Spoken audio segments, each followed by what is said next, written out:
We're gonna have this series entitled Wholehearted, and the key here is the word whole, that there's something in us na may mga butas po tayo sa ating mga soul, sa ating mga puso that we're trying to fill. Okay? Meron pong mga butas na parang there's something missing sa buhay natin, and we're trying to find ways, we're trying to look for someone, we're trying to look for that fitted na kasya po dun sa hole na yon. That's why for the next 2 weeks po na natitira pa, kasama po yung linggo na to, so 3 weeks po to, ang peg po natin is that music really mirrors the condition of our soul. And the use of songs that really reflect life's greatest questions. Tulad po ng mga question na, is there any reason for living? Wow. Meron ba talagang rason ba't ka nag-exist in the first place? Next week, we're gonna tackle this question, is there a way to be truly happy? Uso-uso po ngayon yung kanta ng happy, but I believe a lot of people are lonely. They're happy on the external. Pag uwi ng bahay, after the drugs, the sex, the alcohols na in-endure and in-enjoy nila seemingly, pag uwi sa bahay, they're left really lonely at talagang may kulang po, may longing for their hearts na hindi nila ma-figure out kung ano talaga yon. So, next week po, sa mga taong malulungkot, dalhin nyo rito next week. Is there a way to be truly happy? And third week, is it possible to actually be in control of my life? This first week po, pag-uusapan natin, ano ba talaga yung reason for living? I have this one song po na medyo fit lang po sa mga tao na talagang hindi nila alam, is there really an eternal parang nakalalagyan ng tao? Remember the song, Rico, maalala mo to, ni John Lennon, kilala nyo to? Hindi ko rin siya kilala, na ano ko lang din sa lolo ko. But anyway, John Lennon, alam niyo yung kanta, naalala niyo yung kanta niya? Di ba yung parang, sinimulan kasi ni Menchit, napapakanta tuloy ako. Sabi niya, di ba, imagine there's no heaven. Di ba, sabi nung kanta, it's easy if you try. Alam mo, backup. Sige, bigyan natin. Sabi nun, no hell below us. Napakanta tuloy ako. Tapos sabi niya, above us, holy sky. Tapos imagine for a moment, sabi niya, imagine, sabi, napasayaw tuloy ako, Labas yung mga lighter nyo. Tama na. Labas yung lighter, ano? Sabi, imagine, stop na. Imagine, sabi niya, imagine kung walang heaven, walang hell, and then above us was just sky. And imagine kung lahat ng tower just living for today. Imagine if all there is itong buhay na to, and there's no heaven, no hell na naghihintay sa atin, whether you do good or bad, just enjoy life. Enjoy it while it lasts, because it's just living for today. And those songs reflects what's the longing of the hearts. What's the question of the heart? Is there really anything na naghihintay sa akin sa kabilang ibayo, sa kabilang landas? That's why, for the next po, natitira sa atin ng mga linggo, we're gonna look at the book of Ecclesiastes, and this is a very great book to look at the meaning of life. The major theme of Ecclesiastes po is the pointlessness or the meaninglessness of human activity. And towards the end of this guy's life, Ecclesiastes, by the way, kung hindi nyo po alam yung word na Ecclesiastes, the original Hebrew word means gatherer, or sa modern translation po, he's a teacher or a preacher.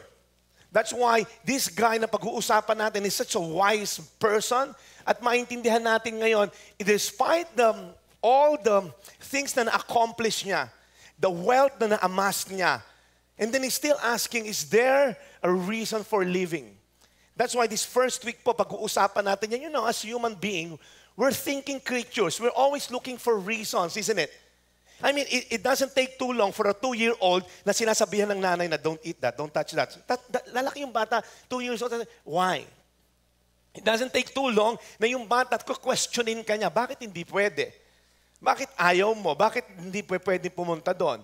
If I ask some of you here today, for example, I handpick mga 4 na tao, 5 sa inyo, and then I'll tell you, meet me tomorrow, 8 a.m. in Antipolo. Ganun lang kasimple instruction ko. I mean, you're gonna ask, bakit pastor? Anong okasyon? Right? You're gonna ask the reason why we're meeting. Kung sinabi ko lang, just meet me 8 a.m. tomorrow sa Antipolo. Pastor Jeff, Monday yon, busy siya. Yung papuntang Antipolo, parang lumuwas ng Bulacan. So, ang traffic, why are we meeting? Imagine, if you're so determined in knowing the reason why I'm gonna meet you tomorrow, 8 a.m. in Antipolo, how in the world we're not really not determined to know the meaning of life? The big why are you existing in the first place? We exist for a reason. Bakit ka gumigising ng maaga? Bakit ka nag-aaral? Bakit mahal mo yung asawa mo? So there are a lot of reasons why you are existing. And if you don't know the reason of your existence, we're gonna end up like katulad po ng sinasabi ko sa inyong tao, the teacher dito po sa book na to, si Solomon, King Solomon actually. And here's how he began his talk on Ecclesiastes, giving us a picture of the meaningless life na pinapamuhay niya. Let's open our Bible to Ecclesiastes chapter 1, verse 1. Mahirap pong hanapin niya, kaya iba nakangangalang sa akin. Okay. I-click nyo, okay? Okay na? Mas madaling hanapin pag digital Bible ka. Ecclesiastes 1, verse 1. The words of the teacher, son of David, king in Jerusalem. Before we really dive into the word, let's just bow down our heads and pray. Now, some of you here, you've been hardened by the troubles and difficulties of life. Some of you naman, nalunod ka sa fame, fortune, yung wealth na meron ka. I believe this preaching is for all of us here today. Let's pray. Father, we thank you that we're going to hear from this guy, Lord, who lived thousands of years ago, King Solomon, and yet the words, the principle are still applicable today. That's why, Lord, tulungan niyo po kami, Lord, for those people, Lord, who's really driven to really achieve, to really perform, to really do great things in life. Lord, tulungan niyo kami mabalance to at makita talaga, Lord God, is there any reason why we're doing what we're doing? At tulungan niyo kami, Panginoon, i-correct yung mga wrong mindset namin. Yung matitigas na puso, Lord God, who's been hardened by difficulties in life. Help us, Lord God, to really understand the reason why we're existing. In the name of Jesus. Amen. So it says here, the words of the teacher, the Ecclesiastes, son of David, king in Jerusalem. Solomon was writing this towards the end of his life. I got his picture sa Facebook, friends kami. So, ito po si Solomon.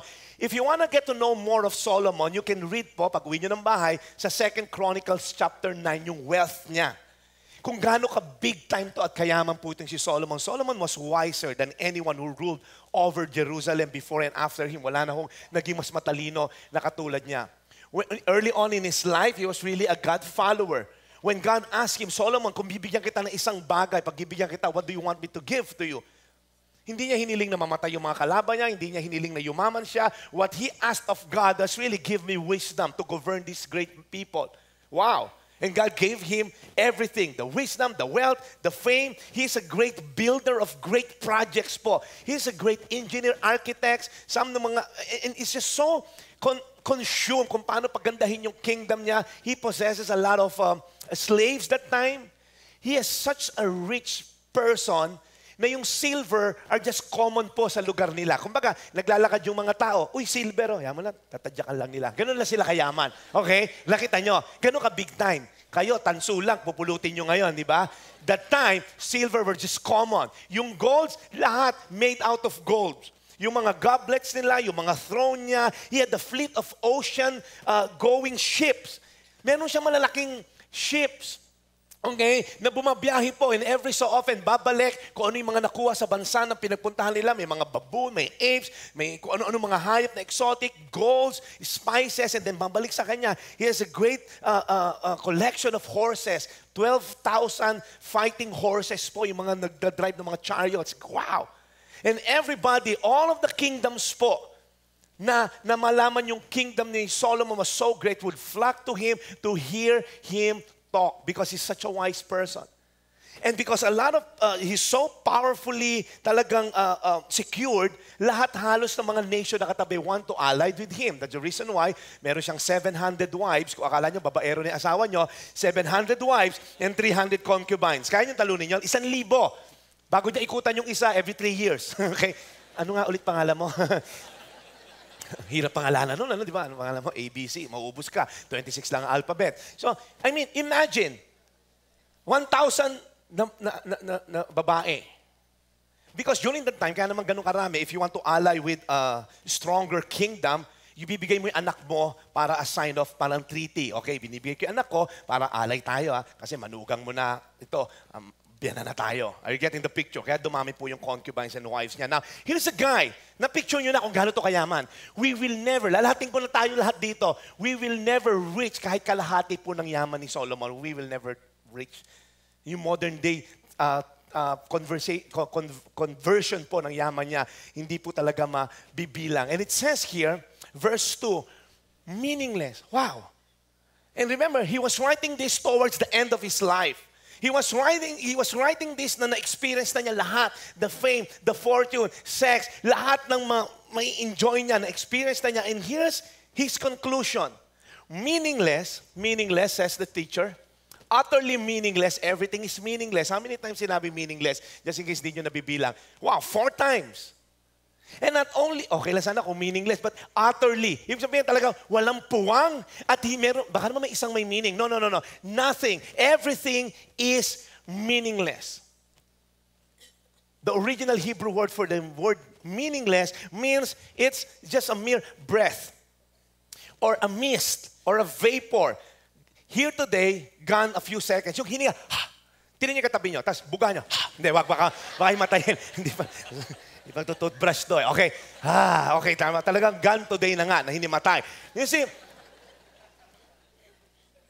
the word meaningless refer to things that are what? That are fleeting, transient, or futile. Walang kwenta. Kumbaga sinasabi niya, everything are utterly meaningless. Now, we're going to look at the story. We're going to look at his writings. Bakit daw meaningless yung buhay? Why is life meaningless? This is based on Solomon's observations. So, maintindihan natin, this is a guy na marami tayong matunan because this guy really na-enjoy na niya lahat. At bakit daw meaningless? Because this is very critical to some of you because as I see sa audience, mix talaga tayo, some of you are so driven. Papunta pa lang dito sa ma-acquire lahat to and all. Some of you naman ay nandun na sa rurok ng tagumpay. Some of you, wala na kayong pakialam, ayaw nyo nang pumunta ron. So all of us will really learn from this guy. Bakit daw meaningless? Number 1, because sabi niya, life is routinary. This is according to Solomon's observation. And look at the verse 9. Sabi niya, what has been will be again. What has been done will be done again. There is nothing new under the sun. So he was saying, the monotony of life, paikot-ikot lang. Ito yung panahon ng tatay ko, ito yung panahon ni Moses, ito yung panahon ni Abraham, paulit-ulit lang, and nothing's new. It's been there all along, nawawala, but nothing is new under the sun. Yung mga observation po niya, when the word under the sun is mentioned, it means lahat lang po ng matetest niya, ma-observe niya by the senses. Wala pong spiritual na observation, it's just everything that's under the sun. Tingnan niyo yung mga fashion. Naalala niyo nung araw, hindi ko na rin, ito yung nabot ko, yung mga 80s, sino yung mga 80s ano dito? Yung mga forma nung araw ng mga bagets. Nakita niyo yung forma. Ayan, tingnan yung picture ko nung araw. Okay. Mas gwapo ako dyan. So, tingnan niyo, umiikot lang. Okay? Pag tinignan niyo yung mga ngayon, inuulit lang din the fashion, ulit lang yan. Akala nung iba, ang ganda ng forma. Hindi, nung araw, ganito na forma namin. Talaga, lolo, oo. The songs, they're just paulit-ulit lang po. And it says here, sa verse 8 ng chapter 1, everything is so weary and tiresome, no matter how much we see.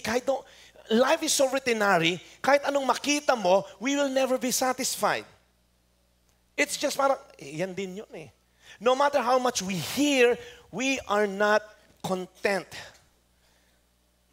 People nowadays are so bored. They're looking for some excitement.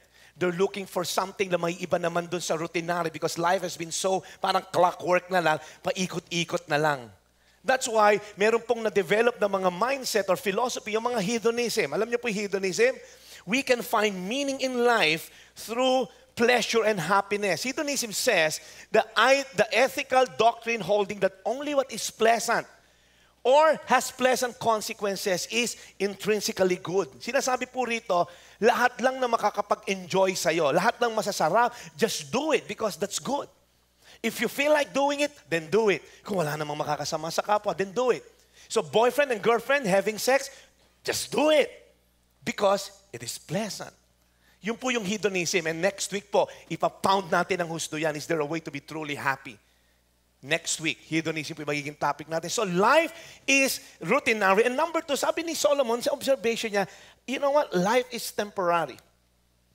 Parang there's an innate in us, it's innate in us to make an everlasting dent in history. But the reality is life is just temporary. Look at what he observed in verse 11. We don't remember what happened in the past and in future generations. No one will remember what we are doing now. Have you ever thought of this? Na yung ginagawa mo ngayon, tomorrow, it will be part of history. In fact, great men, great women po, they're just part of our Araling Panlipunan class. What they did before were just part of history. Okay kung talaga you're one of those great men, pero we're talking of thousands of years from now, pag-uusapan pa ba? Tanungin ko kayo ngayon, ano ang kaarawan ni Emilio Aguinaldo? Bibigyan ko ng keyboard, yung makakasagot. Sino asawa ni Marcelo H. Del Pilar? Mrs. Del Pilar. Bigyan mo ng mic to. Okay. So, sino? I mean, sino nanalo na lang? Ito na lang. Sino nanalo ng American Idol Season 2? Sino nanalo ng All-Filipino 1987 PBA Cup? Anybody? Exactly, that's my point. You're what? Tila mo, ganun katindi. Ako nakalimutan ko yung sabihin ko kanina, ganun katindi. Ganun, hindi. Your accomplishment will never be remembered. Thousands from years from now, wala po eh. That's why sinasabi po ni Solomon, it's just temporary. Yung mga ginagawa mong kabutihan ngayon, nobody will remember that. I remember one time, this true story, si Mang Delphi namatay. And then, yung pastor na mag-officiate ng funeral niya, nakaratay si Mang Delphin, walang maalalang magawang ginawa ni Delphin. So, nag-imbento na lang, parang nakakahiya. May mga taong nakikinig, sabi, ito po si Delphin. Napakabuti ho niyang ama. Talaga hong sinubaybayan niya ang paglaki ng kanyang mga anak. Ang daming ginasabi mabubuti na inimbento lang niya. And then doon sa kabilang upuan, sabi ni Aling Josie, yung wife, sabi, Junjun, anak, tinan mo nga kung yung tatay mo yung nakahiga doon. Kasi para, ang dami. I mean, tingnan mo nga, yung tatay mo ba yun? Walang ma-remember. Because the reality, whatever we're doing here, life is just temporary. You're here today, gone tomorrow. Nobody will remember you. The most na maalala ka ng mga anak mo, siguro padala ka ng bulaklak every November 1. Ang picture niyan is like a footprint in the sand na ang ganda-ganda ng print mo, pero pagdaan lang nung wave, you're gone. You're just part of a history.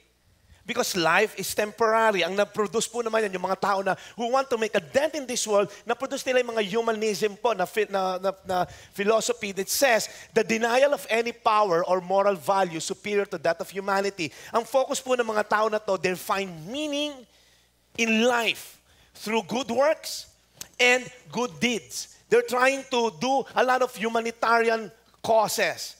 Because they're trying to prove na hindi na kailangan si God, let's just do good to humanity and then we're gonna be remembered. But life is temporary. And then it says here, yung humanism po is the rejection of religion in favor of a belief in the advancement of humanity by its own effort. Kung kanina, hedonism yung na-produce, ito naman pong knowing that life is temporary, there's this innate in them na they will want to make a dent in humanity. So, yung mga tao po ng humanism, na-develop mo niya mga taong mahiling magbigay sa charity, there's nothing wrong with that.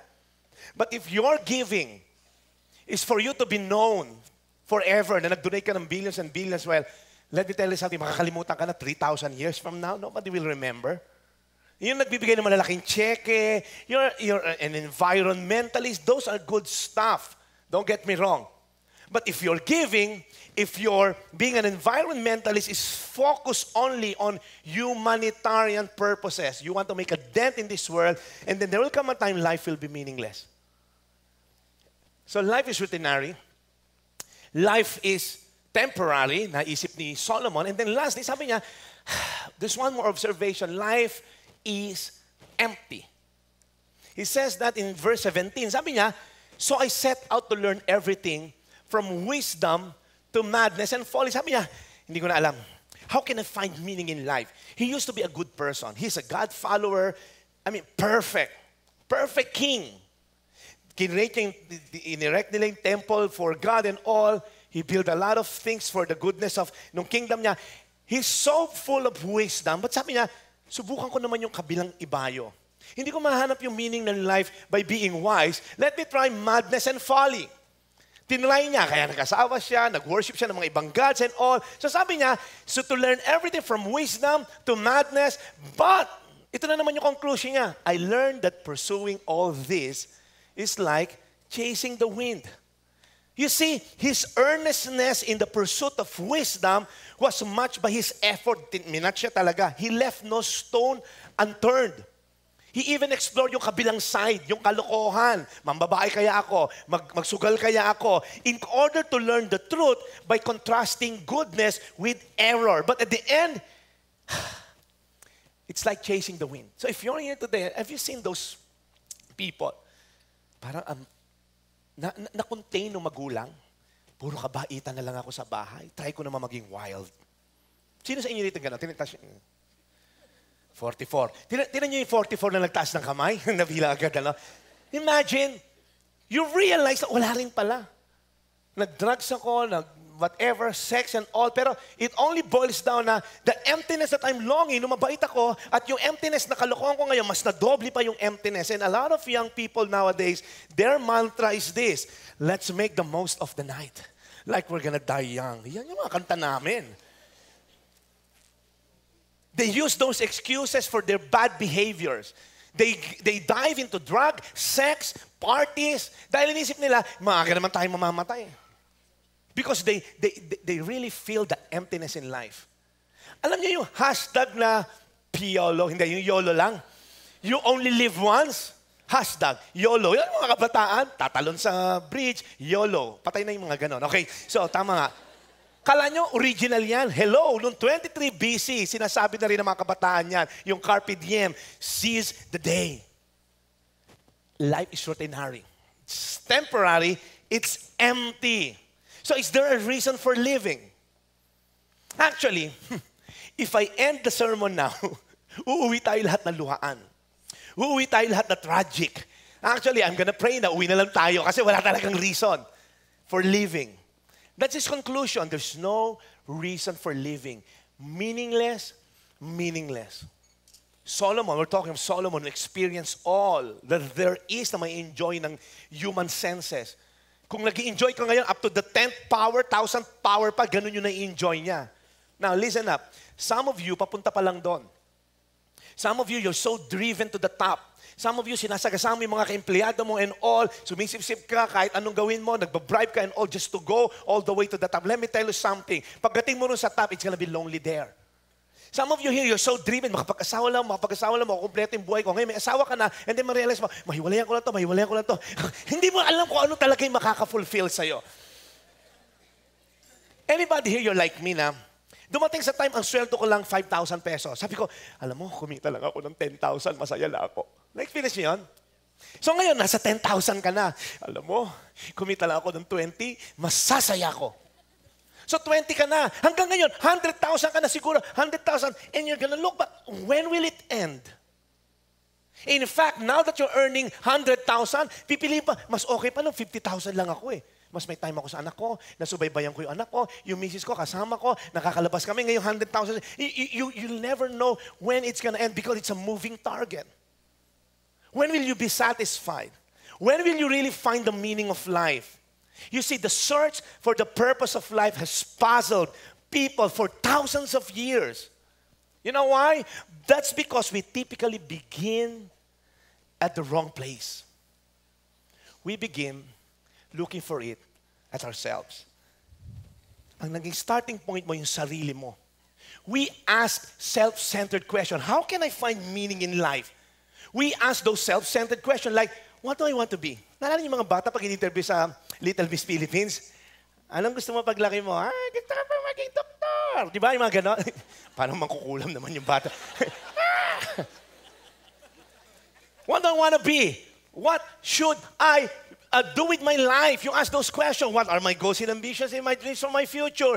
When will I get married? The starting point is always me. Myself, paano ako sasaya, paano ako liligaya, paano ako yayaman. But focusing on ourselves will never reveal our life's reason for living. Pag mali ang sinimulan mo, all the way mali ka na. I have a pilot friend na nagsabi, pag namali ka na ng 1 degree, from here, kunyari, pupunta ka ng Davao, namali ka ng 1 degree, Pagka namali ka ng likong ganon, all the way, pagdating mo, hindi ka na Davao darating. Baka Zimbabwe ka na dumating, okay? Nagsimula sa 1 degree. Pero as you go farther and farther, it's no longer 1 degree. Are you getting the picture? So some of you here, you're compromising little. Hindi, Jeff, ano lang naman to? Holding hands lang naman sa girlfriend ko eh. No, the ramification, the consequence will be far, far greater. Because mali na yung premise mo. So some of you here, you're trying to find your meaning and purpose in life. You start with yourself, you will never get there. Because those self-help books na available ngayon, wow. Nakita niyo may mga self-help books. Ang mga sinasabi nila, self-help books, ito, consider your dreams. Go for it. Clarify your values. Those are good. Set some goals. Find your strength. Believe you can do it. Be disciplined. And all of those are self-centered. You can do it. You can do it. Hindi makalate yung iba. Hindi kayo nagsa-self-help books. Yung self-help books nyo, mga pantamad. Ito, di bali ng tamad, di naman pagod. Iba naman yan. Yan yung mga ayaw na talagang umayos ang buhay. Self-help, ayoko nga tulungan yung sarili ko eh. Listen up. If your starting point of finding your reason for living, finding your purpose in life is yourself, hindi mo mahanap yung sarili mo. Hindi mo mahanap yung purpose because mali ang starting point. You're on your way to the top, then what? Pag nasa top ka na, let me just show you some people na nag-suicide because of they don't know their meaning in life. Some famous suicides po, si Dutch impressionist Vincent van Gogh. I mean, suicide is the ultimate statement that life is really vanity and meaningless. A good friend, English author, Virginia Woolf. Good friend pa eh, no? Hindi ko nga kilala yan eh. Basta sarap lang pakinggan. Virginia Woolf. American rock star, Kurt Cobain. Of course, kilala mo yan, Luis. And then, sino pa? Egyptian queen, si Cleopatra. Committed suicide. Okay? Filipina actress, Maria Teresa Carlson. Tumalun po yan sa building na sa Green Hills. British fashion designer, Alexander McQueen. Sino pa? Mga famous American writer, Ernest Hemingway. And then, isang favorite natin, si Jewish disciple na si Judas Iscariot. They committed suicide. Because suicide is the ultimate statement, this life is meaningless. Been there, done that, wala talagang meaning tong buhay na to. Where do we start? Kasi nga po, nagmamali tayo sa start one. Good thing, the author gave us a clue. Wow, excited ako sa clue na to. How I wish na yung solusyon ay napakadali. How I wish in finding the purpose in life is parang you can do it by yourself. You can find it by just starting to yourself. But no. Where can we find the reason for living? The Bible, the book of Ecclesiastes does give us a clue. He mentioned this word under the sun actually 29 times. So the words that under the sun, the author was assuming it's just nature governed. Under the sun means a world without God. Pag sinabi niyang everything is meaningless under the sun, he's saying, these are data which senses can test and prove. Yun lang i-consider niya. Nothing from beyond this space-time environment.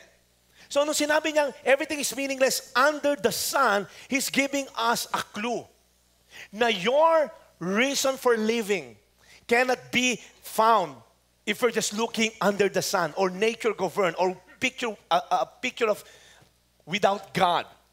That you can only find your purpose in life by looking to a much higher, beyond this sun. And we found that as he concluded po, in Ecclesiastes chapter 12, this is actually the last chapter po. Kumbaga, here's Solomon. After writing chapter 1 to 11, concluding meaningless, and dami po nun. Please, read it for yourselves when you go home. He's saying na everything is meaningless, but then he wrote in chapter 12, when he was about to conclude this book, he says, remember your Creator. Wow. All of a sudden, for mentioning under the sun is now mentioning that there is someone who's higher than the sun. In fact, the creator of the sun. And then, binigyan tayo ng heads up. Kumbaga sa mga kabataan ngayon, this is heads up for you. Kumbaga yung mga kabataan na you want to try everything, hindi. Sinabi ng daddy ko, masama yan, pero hindi, try lang natin. Let me tell you something. I counsel young people. We have a lot of college students here in our church. When they're saying na, hindi, Pastor Jeff, kasi buhay ko naman to eh. Kahit maging irresponsable ko, buhay ko to, ayoko mag-aral, blah, blah, blah. Minsan gusto kong tadyakan. Okay, pero hindi. Ako sa isip ko lang yon. Tapos gusto ko. Because, listen up, your irresponsibility will be somebody else's responsibility eventually. For example, ikaw nakatokang maghugas ng pinggan. Wala kayong kasambahay, ikaw yung nakatokang gabi na maghugas ng pinggan. Eh, responsable ka, naglaro ka ng iPad mo. Yung pinggan mo maghuhugas mag-isa. Nakakatakot yun, may multo sa bahay nyo. It's either your sibling or yung nanay mo maghuhugas nun because your responsibility becomes somebody else's responsibility. So yung kabataan na nagsabi, wala naman silang pakialam sa buhay ko, Pastor. Buhay ko to, ayoko mag-aral. Gusto ko siya, alam mo, pag hindi ka nag-aral ngayon, magiging palamunin ka ng biyanan mo eventually. Eh, Pastor, hindi man ako mag-aasawa. Hindi mag-aasawa ka rin eventually. You're gonna be a responsible citizen. Somebody else will be responsible to you. Magiging palamunin ka ng asawa mo. Magiging salot ka ng lipunan. Life is so interconnected. Pag nag-drugs ako, hindi, buhay ko naman to, magda-drugs ako. Hindi nga ganun eh. May nanay ka, may kapatid ka na masasaktan. Because life is so intertwined, your irresponsibility affects everybody na nagmamahal sa'yo. That's why if you've tried to find reason in life by trying drugs, sex, whatever the Bible is saying na sin, yun ang tinatry mo, guess what? There's a consequence attached to it and everyone around you will suffer. That's why, makinig ka sa mga magulang mo. Because they know that what's best for you. Read the Word of God. If you're a fatherless, read the Word of God. He's the father to the fatherless. Sabi, remember your Creator. Sabi niya rito, in the days of your youth, abang bata ka. Sabi niya, remember. Kasi sabi niya, ito tinan niyo yung warning niya, ang galing before the days of trouble come. Sabi ng writer, yung trouble will come if you're thinking. Pag born again ka, wala ng trouble, guess what? More trouble will come, more persecution. The Bible says, take heart, in this world you'll have many troubles. It's either you're about to enter sa trouble, or you're in the middle of trouble, or you just came out of trouble. Paikot-ikot lang yan because this world is never your destiny. This is your university, itong world na to. The more you're enduring suffering, the more you're having perseverance, the more your character is being built, the more you're gonna have hope. So sabi nung writer, before the days of trouble come and the years approach, when you will say, I find no pleasure in them. So sinasabi niya, wag mo nang itry. To enjoy everything under the sun, to look for meaning under the sun. Go back, remember your Creator. So my point is this, your reason for living, it starts with God. Not with yourself. The starting point to know the purpose, ba't ka nag-asawa? The starting point to know, ba't ka sa pamilya na yung pinanganak? The reason to know, the way to know, bakit ako pinanganak dito sa mahirap? Ba't ako pinanganak sa mayaman? Ba't ako sa Pilipinas? Ba't di ako naging American citizen? But ang dami mong tanong. But the only way for you to know the reason why you're existing here, it starts by knowing your Creator. It starts by knowing Him, your Creator. In Jeremiah, it says there, Isaiah 43:7, bring all who claim me as their God. Dali mo rito, sabi ni God, dali mo rito yung mga nagkiklaim na ako yung God nila. For I have made them for my glory. Wow. God made you for one purpose alone, to bring Him glory. It was I who created them. Listen up, this is very important. You were made for God and not vice versa. Ulitin ko. You were made for God, not you are made na para si God kinrate para sa'yo. And life is about letting God use you for His purpose. Not using God for your purpose. God, halika rito. Pag-usap tayo, God. Ganito kasi God ang plano ko eh. Mag-aasawa ko, God. Bigyan mo ako magandang trabaho, bigyan mo akong kotse, bigyan mo akong bahay. Sa gusto kong asawa, yung mabait, ganyan. Hindi ganon. God wants to use you for His purpose. I always stand with this premise, and I always teach this every time I talk about identity. This principle that the Creator, listen up, gets to define the purpose of His creation. Ibig sabihin po, the one who created something has the capacity to define the purpose ng bagay na yon. Are you getting this? So, ibig sabihin, there's no way you can tell yourself the reason why you were created because you didn't create yourself. Jeff, nag-create kasi sa akin, nanay at tatay ko. Hindi, si God nag-create sa'yo. The Bible says you were fearfully and wonderfully made. Kahanga-hanga. At katakot-takot. Tignan mo katabi mo kung ano siya ron. It's only the Creator can get to define the purpose. Let me just give you a picture. Anybody can guess what this picture is? Sino dito? Pag bibigyan ko ng isang upuan. Ano to? Anybody can guess anong picture to? Huwag ka namang hula. Hindi naman. Ano yan? Pepper grinder. Tama? You see, when the inventor invented this, nag-start siya sa pagsusulat po ng diagram na to. The Creator, when He started thinking of this equipment, eventually, yung tinatawag nating cellphone, si Alexander Graham Bell, when he started thinking of this, he's the only one who can define the purpose of this piece of wood with wire attached to it and all. You know why? Because he created it. He's the only one who can define it.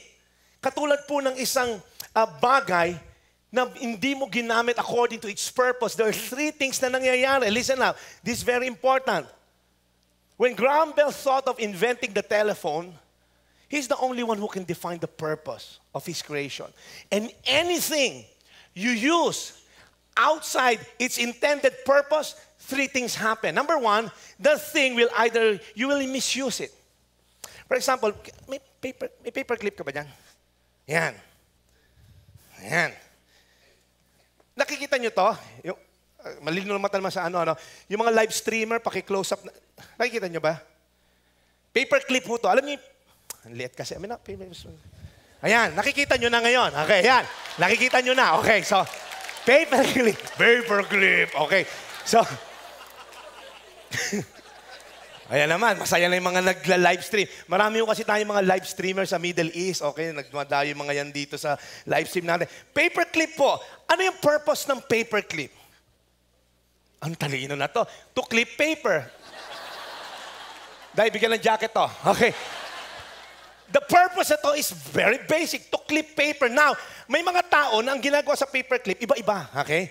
Ang mga, pag may interview ka, nagkataon may interview ka, ang dumi ng kuko mo. Kukuha ka ng paper clip. Ayan. Ngayon naman, kung minsan, napunta ka sa magandang hotel. Ang ganda ng CR. Ang gagawin mo, susulat mo, I was here. O something, kung ano man ano mo. So, if this paper clip, the intended purpose is to clip paper and you use it outside its intended purpose, it's either you misuse it, it's either you abuse it, and eventually you will render it useless.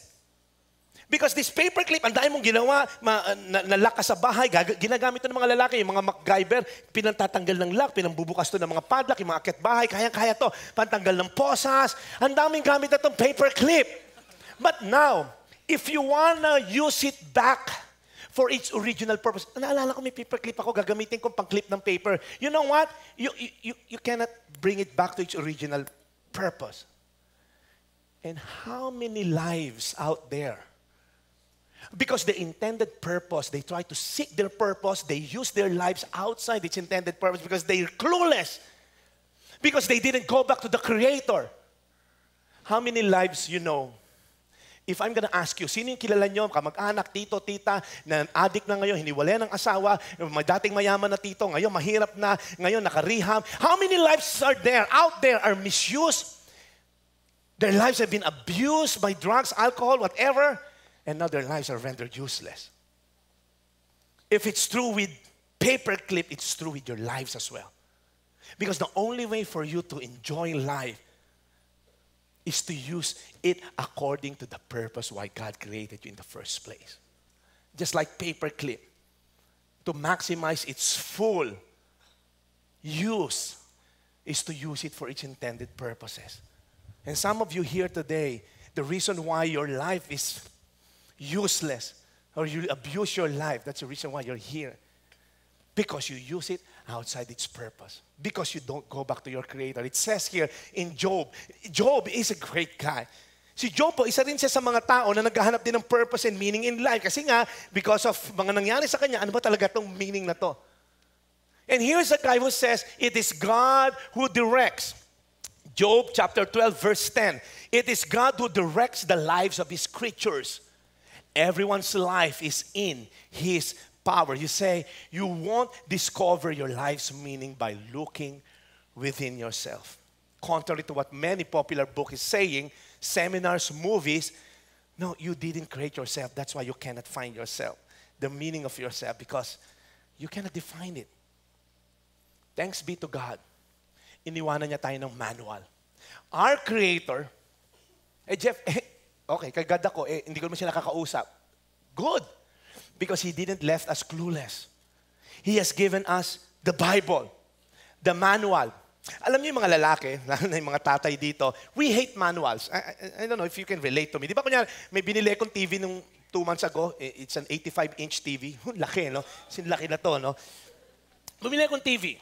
Okay, pagtingin ng TV, okay, saksak. Ano ba naman yun? 6 TV lang naman yan. Ang daming mga papel na kasama. Nakita niyo yun? Isang katutak na papel. Tapos may mga Chinese, kung ano mga translation sulat. Somewhere in the gitna, merong English, okay? Sinong bumabasa nun? Wala.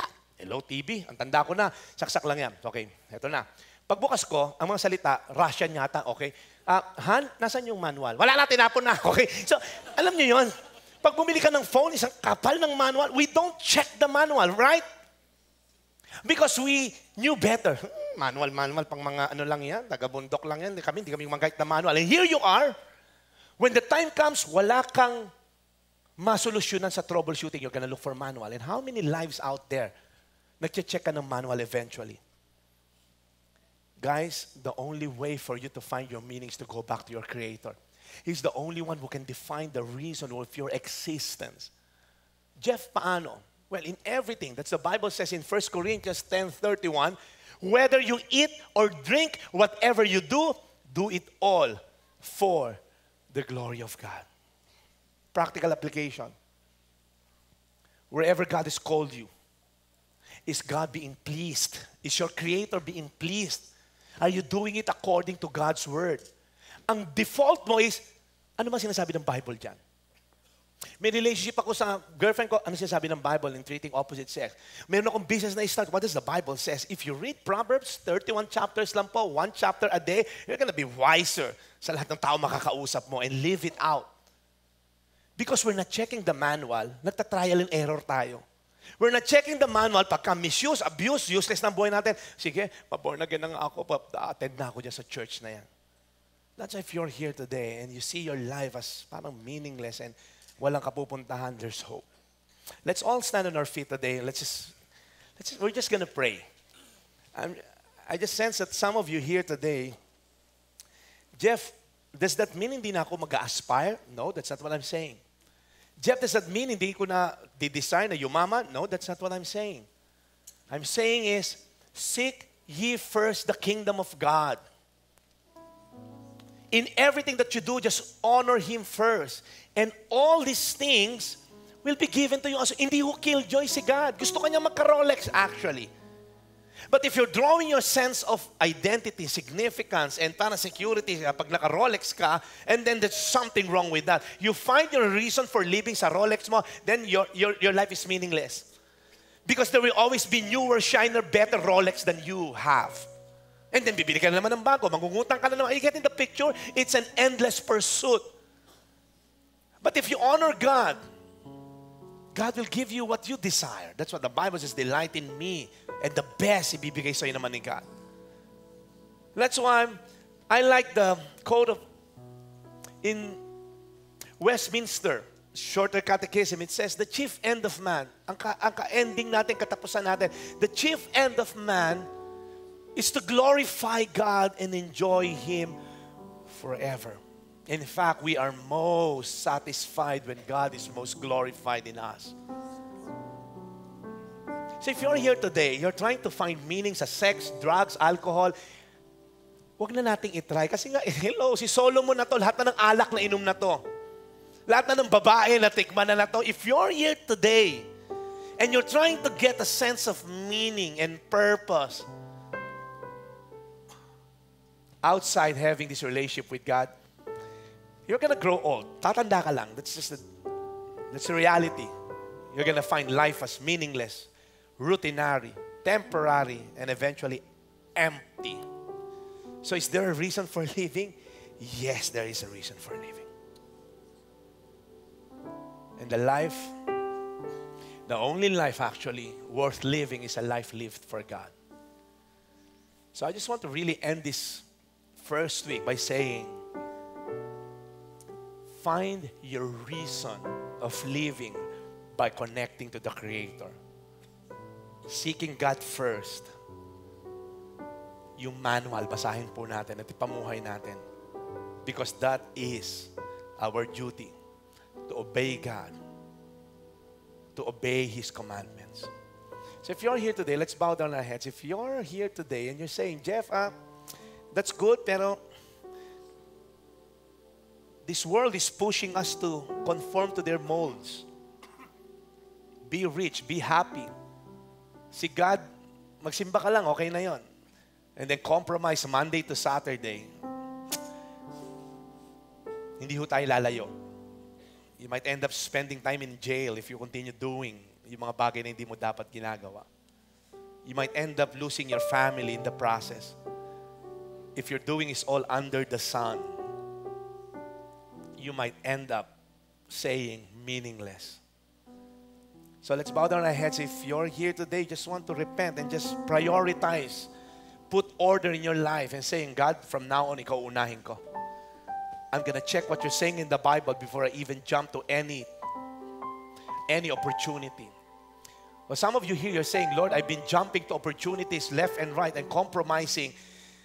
And Lord, I'm gonna say sorry and we'll repent. Can you just bow down your heads and just raise your hand if you want to repent before God and say, Lord, I'm gonna prioritize you now. I'm gonna end whatever itong ginagawa ko. Yes, I see those hands.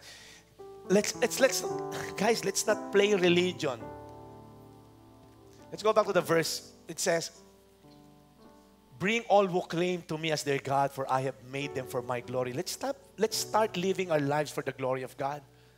Even if it doesn't make sense sa mga tao, even if it hurts, just obey God and live for His glory. Even parang malulugi ka, just live for His glory. Even parang magpagtatawanan ka, just let's live for His glory. Lord, you see these hands, Lord God, raising, Lord God, to you, Lord God, and saying, Lord, we repent, Lord, because, Lord, inuuna namin yung mundo na to. But, Lord, we don't want to come to a point na katulad ni Solomon that life is empty, that life is routinary, and life is really walang kwenta, Lord God, meaningless, utterly meaningless. Lord, wag mo kaming dalhin sa point na yon, na nawala na lahat. Lord, thank you for reminding us today that there's hope. Now when trouble comes, we'll just rely on you, Lord God. Lord, help us to read the Word, Lord God, on a daily basis, Lord, and live it out. Ipamuhay namin, Lord, na hindi lang siya lip service. Now we're so good at quoting verses pero hindi namin pinapamuhay. Lord, we repent of those times, Lord. That's why today, Lord God, yung mga nagtataas, Lord, ng kamay sa MMR, sa balcony at here in the main service, Lord, I pray today, Lord, that you will give them the grace to say no to ungodliness. That they're going to start their lives living for your glory. Na pag nakikita nila sa utak nila, hindi, mas okay itong mundo sundin. But Lord, give them the wisdom to look further or over the sun, Lord God, because they're just living for the now. Just like what Imagine song says. But Lord, thank you for giving them the wisdom today to say no to those good stuff and wait for the best. So Father, we honor you today and saying and proclaiming, Lord God, the only life worth living is a life lived for you, Lord God. We honor you tonight in Jesus' name. Amen and amen. Come on, let's give God praise.